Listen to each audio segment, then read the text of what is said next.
नमस्कार, मैं गौरव कुमार पाठक केवी स्टूडियो की ओर आप सबों का पुनः एक बार स्वागत करता हूं, हार्दिक अभिनंदन करता हूं।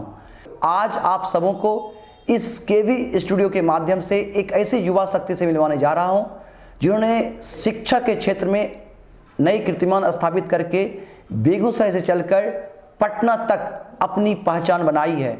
जी हाँ, हम बात कर रहे हैं कंप्लीट कॉमर्स क्लासेस के डायरेक्टर बेगूसराय के मशहूर युवा शिक्षक प्रशांत कुमार जी का।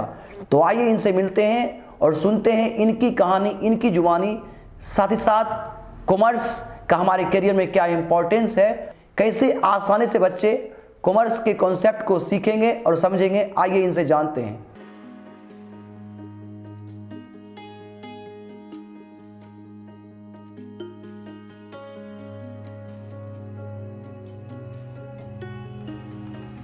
प्रशांत सर, आप हमारे केवी स्टूडियो आए हैं। सर, प्रथम आपका बहुत बहुत स्वागत है, वेलकम। इसके लिए बहुत बहुत थैंक्स। सबसे पहले हम ये कहना चाहेंगे कि डॉक्टर रोशन सर के द्वारा जो केवी स्टूडियो जो ओपन किया गया है, ये एक बहुत अच्छा प्लेटफॉर्म हमारे पॉइंट ऑफ व्यू से है, जहाँ की सभी लोग अपनी बातों का आपस में मिलजुल कर साझा करने का एक अच्छा प्लेटफॉर्म इसे कहा जा सकता है। और साथ ही साथ गौरव जी, आपका, दीपक जी और इस केवी स्टूडियो के पूरे परिवार को हमारी तरफ से बहुत बहुत थैंक्स। प्रशांत जी, एक युवा शिक्षक के रूप में बेगूसराय से लेकर पटना तक आपने अपनी पहचान बनाई है। हम चाहेंगे जो दर्शक आपको यहाँ से देख रहे हैं, सुन रहे हैं, आप उनसे अपना परिचय और अपनी पढ़ाई लिखाई अपने संदर्भ में अपने विचार साझा करें। सबसे पहले हम सभी दर्शकों को ये बताना चाहेंगे, हमारा नाम प्रशांत कुमार हुआ। हमारे पिताजी प्रोफेसर आर के सिन्हा हमारे पिताजी हुए, जो मैथ के लेक्चरर हैं। हमारा घर तिघरा रजिस्ट्री ऑफिस के नज़दीक हुआ और बेगूसराय में 2000 ईस्वी से हम रह रहे हैं। हमारी पूरी पढ़ाई बेगूसराय में ही हुई है। क्लास 10 हमने बीपी हाई स्कूल से किया है और क्लास 11 से लेकर मैंने पीजी तक की पढ़ाई जीडी कॉलेज बेगूसराय से किया है।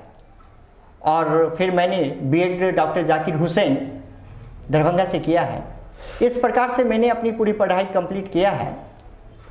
और क्लास 12 देने के बाद मैंने अपने पिताजी को शुरुआती जब से हमें होश में आया, तब से मैंने घर में पिताजी को पढ़ाते हुए देखा है। और आज प्रेजेंट टाइम में 2013 से मैं कंप्लीट कॉमर्स क्लासेस के नाम से अपना इंस्टीट्यूशन चला रहा हूँ। यह हमारा मेगा शॉप कचहरी रोड में है, वहाँ पे हमारा इंस्टीट्यूशन चल रहा है। और लास्ट 5 ईयर से मैं मिलन कॉमर्स क्लासेस में भी as a commerce faculty economics के रूप में पढ़ा रहा हूँ। और 2020 में मैंने पटना में भी अपना पटना इंस्टीट्यूट के नाम से मैंने अपना कोचिंग ओपन किया है। तो आज के प्रेजेंट समय में हमारा बेगूसराय में भी क्लासेस चल रहे हैं, पटना में भी चल रहे हैं और मिलन सर के यहाँ पे भी हमारी क्लासेस चल रहे हैं। प्रशांत सर, हम आपसे ये जानना चाहेंगे, जैसा कि आपने बताया कि आप इकोनॉमिक्स फैकल्टी हैं, एक तरह से कॉमर्स के जो विभाग है उसमें एज ए टीचर काम करते हैं, तो सब्जेक्ट के रूप में आपने कॉमर्स को ही क्यों चुना? सर, इस पे एक छोटी सी बात कहना चाहेंगे कि हमारे पिताजी रविंद्र कुमार सिन्हा हमारे पिताजी का नाम है। हमारे पिताजी मैथ के लेक्चरर हैं। और शुरुआती समय में जब मैंने क्लास 10 देने के बाद मैंने क्लास 11 में सब्जेक्ट चुनने की जब बात आई, तो जब मैंने या हमारे पिताजी ने हमें कॉमर्स के प्रति इंटरेस्ट को बताया, उसमें बहुत सारे शिक्षकों ने हमें यह बताया भी कि जिसके पिताजी घर में मैथ के प्रोफेसर हो, गणित के विद्वान हो, उन्हें कॉमर्स क्यों लेना पड़ेगा। तो बहुत सारे शिक्षकों ने हमें बताया भी कि कहीं हो सकता है पिताजी के डर से जो है आपने कॉमर्स को चुना है। लेकिन ऐसी कोई बात नहीं है। कहने का यह मतलब नहीं है कि अगर हमारे पिताजी मैथ के विद्वान हैं तो उनके घर में बेटा भी मैथ का ही विद्वान बन जाए। बिल्कुल बिल्कुल, ठीक है। तो निश्चित रूप से किसी ना किसी सब्जेक्ट में हर बच्चों का अपना अलग, कह सकते हैं कि इंटरेस्ट होता है। बिल्कुल। तो मैंने इस प्रकार से जो है कॉमर्स का सिलेक्शन किया है। धन्यवाद आपका। अच्छा प्रशांत जी, आपको नहीं लगता कि आज भी छात्रों में, युवाओं में जो फैकल्टी को लेकर कहे कि जो शंकाएं है, आर्ट्स, कॉमर्स, साइंस, तो साइंस और आर्ट्स के प्रति तो लगाव है, लेकिन कॉमर्स से बच्चों की दूरी है या उतना इंटरेस्ट कॉमर्स के प्रति नहीं है, इसको देखिए, लेकर इसके क्या कहना बारे में चाहेंगे? हम ये कहना चाहेंगे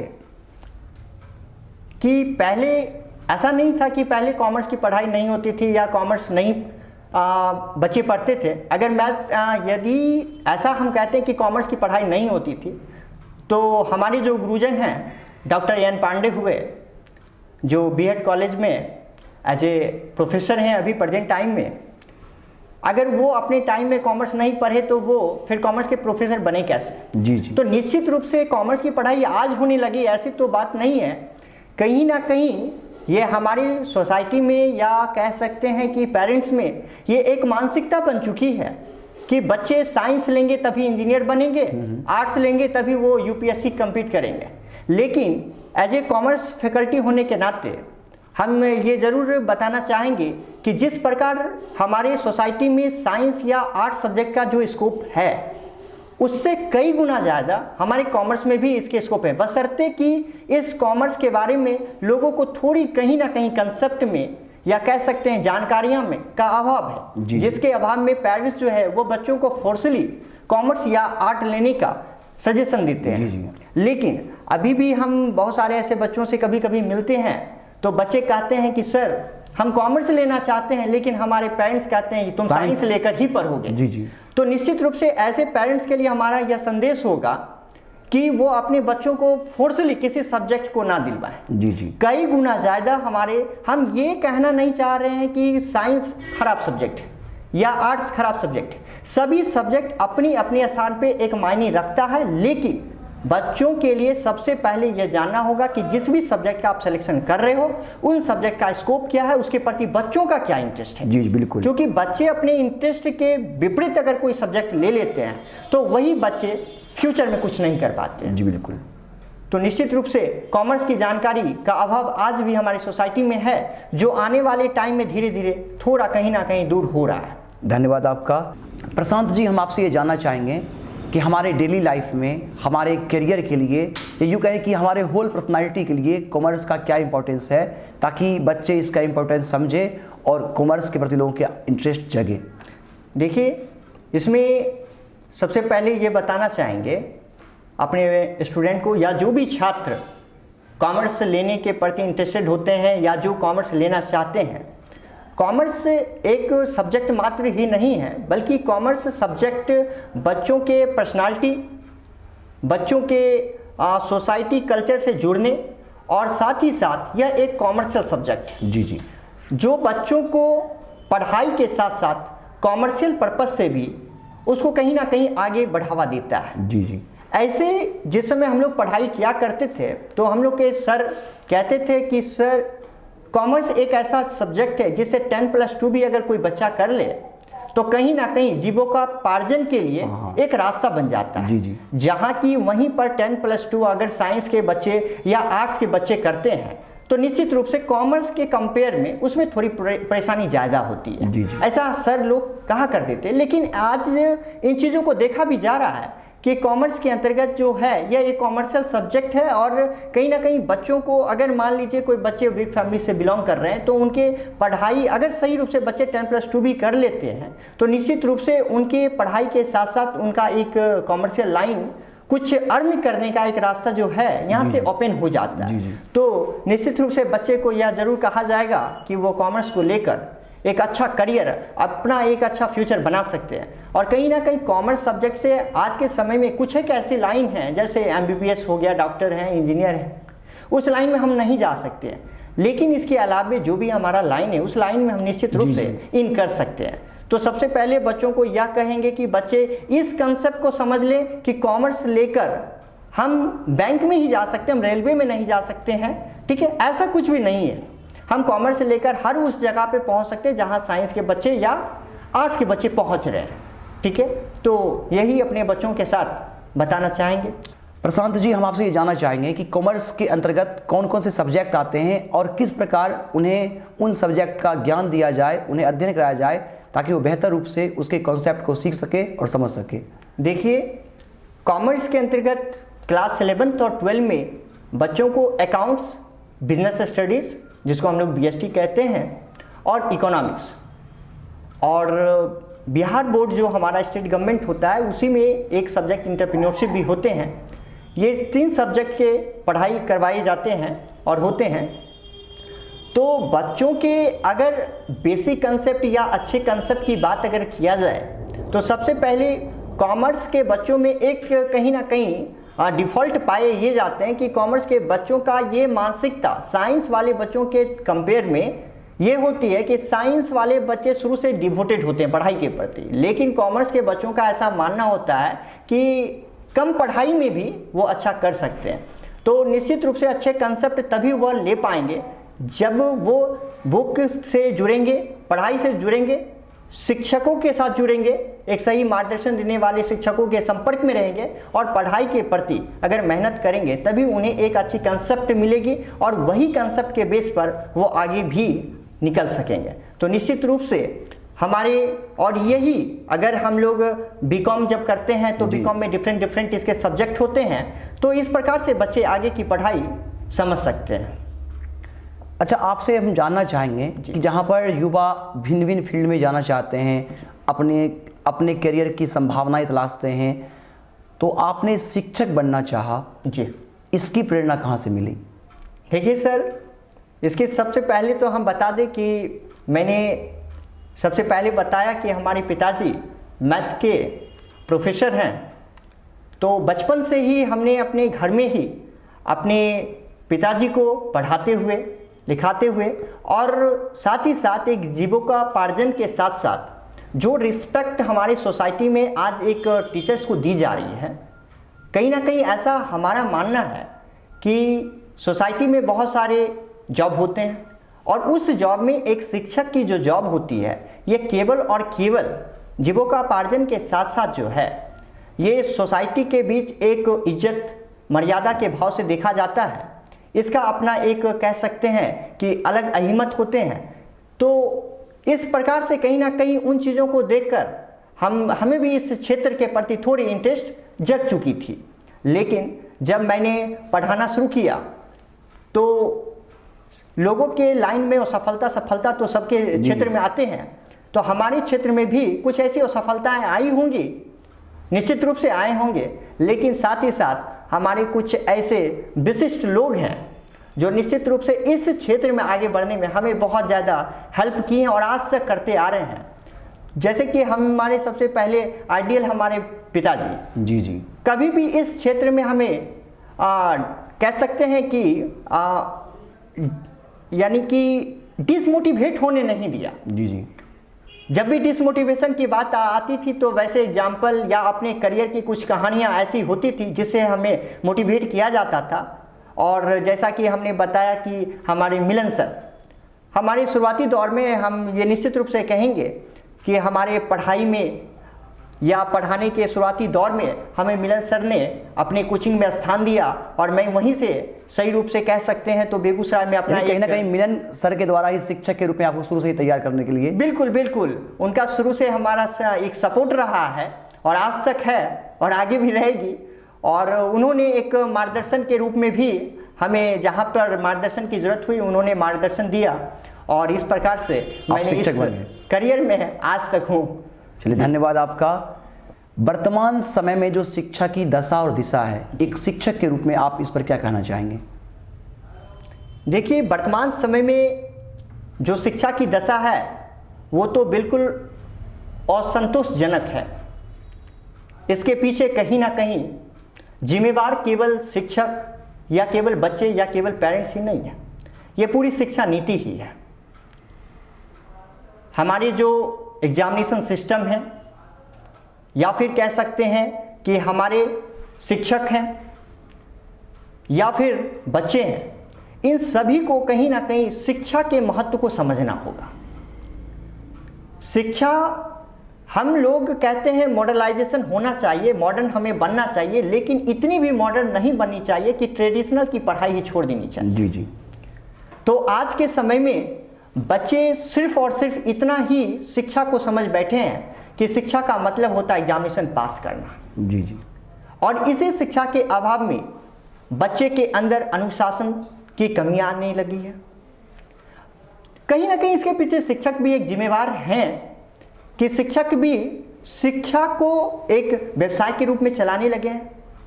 तो निश्चित रूप से यहाँ पर हम ये बताना चाहेंगे कि इसके प्रति हम सभी को मिलकर एक शिक्षा का नया दिशा देना होगा और फिर से शिक्षक हो या पेरेंट्स हो या बच्चे हों, इन सभी को शिक्षा के महत्व को समझते हुए शिक्षा का एक नया दिशा निर्देश देते हुए हम लोगों को एक समाज के साथ मिलकर, व्यक्तियों के साथ मिलकर इसे एक नया रूप देना चाहिए।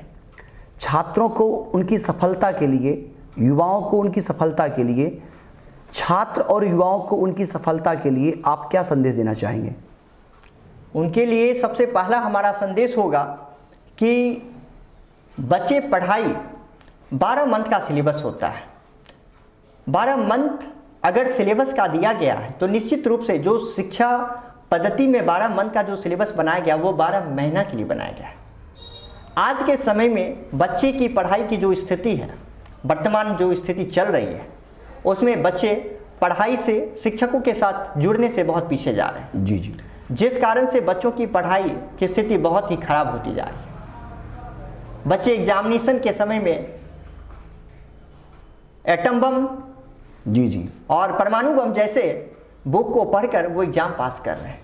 तो इस स्थिति में हम ये कहना चाहेंगे कि बच्चे की इस प्रकार की स्थिति, वही बच्चे जो कि मैट्रिक इंटर में 80-90% ले आते हैं और उन्हें कॉम्पिटिशन में 60% नहीं आ पा रहे, आखिर इसके पीछे का वजह क्या है?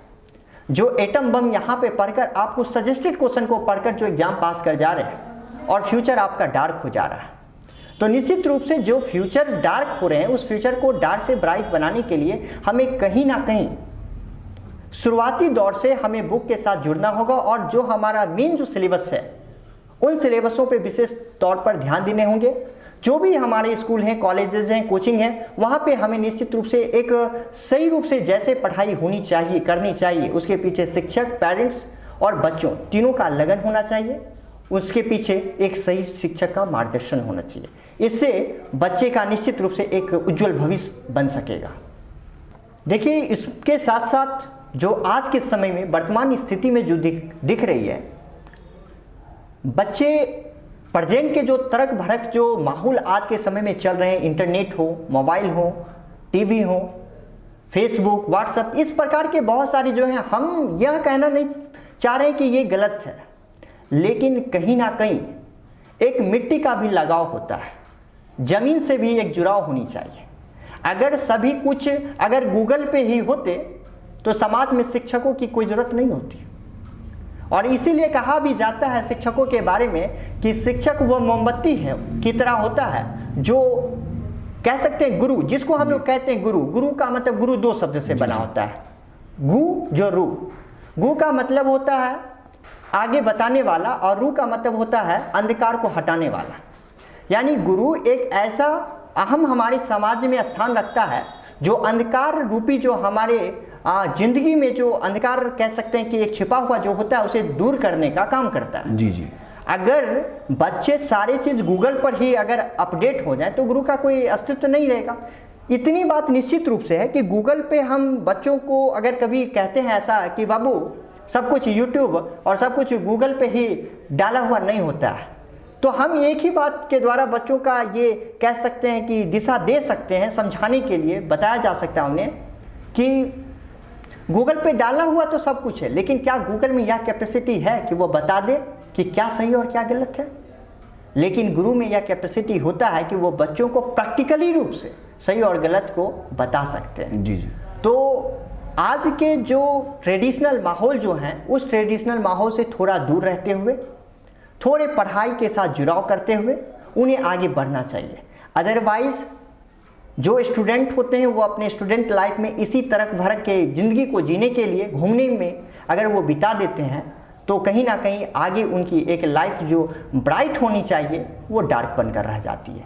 और वही बच्चे कल दिन दूसरों को एक सही मार्गदर्शन देने की बात करते हैं, तो हम यह बच्चों के साथ कहना चाहेंगे कि वह मार्गदर्शन खुद पे भी अप्लाई करें और अपने भी भविष्य को एक सही रास्ता दे सकें। तो अपने बच्चों के साथ ये बात हम निश्चित रूप से शेयर करना चाहेंगे। धन्यवाद आपका जी। जो पेरेंट्स आपको यहाँ से देख रहे हैं जी। एक शिक्षक के रूप में उन पेरेंट्स से आपका क्या अपील होगा? देखिए, पेरेंट्स से सबसे पहले हमारा यह अपील होगा कि पेरेंट्स अपने बच्चों को पढ़ाई के प्रति निश्चित रूप से थोड़ी फ्रीडम दें। कहने का मतलब ये हुआ कि जैसे अभी हमने बताया कि क्लास 10 करने के बाद जब बच्चों के सब्जेक्ट सिलेक्शन की बात होती है तो पढ़ाई करने हैं बच्चों को, लेकिन सब्जेक्ट का डिसीजन पेरेंट्स करते हैं। वो जो बच्चों के ऊपर जो एक दबाव बनाते हैं कि बच्चों को कि यही पढ़ाई करना है, तो कहीं ना कहीं बच्चे फ्रस्ट्रेशन से जब पढ़ाई करेंगे तो वह सफल अपने करियर में नहीं हो पाएंगे। दूसरी चीज़, किसी भी क्षेत्र में बच्चे आगे बढ़ें, पेरेंट्स की बस इतनी इच्छा होनी चाहिए। पेरेंट्स यह डिसाइड नहीं करें कि वह बच्चों को किस क्षेत्र में, हाँ पेरेंट्स सही गलत का दिशा निर्देश दें, उन्हें उस क्षेत्र के बारे में जानकारियाँ दें, लेकिन उसे बाउंडेशन ना करें कि बच्चे वही चीज़ करें, उसी चीज़ों की तैयारी करें, वही पढ़ाई करें। इससे कहीं ना कहीं बच्चे दबाव में आकर जो उनकी कह सकते हैं कि रियल में जो उनकी वास्तविक क्षमता, हाँ वास्तविक क्षमता जो उनकी होती है, वो अपनी वास्तविक क्षमता को खो बैठते हैं। जी जी। और वही असफल हो पाते हैं। देखिए, असफल का मतलब होता है जो आपकी वास्तविक बनने की क्षमता थी, आपने उस क्षमता से पीछे रह गया, मतलब असफल रह गया। जी जी।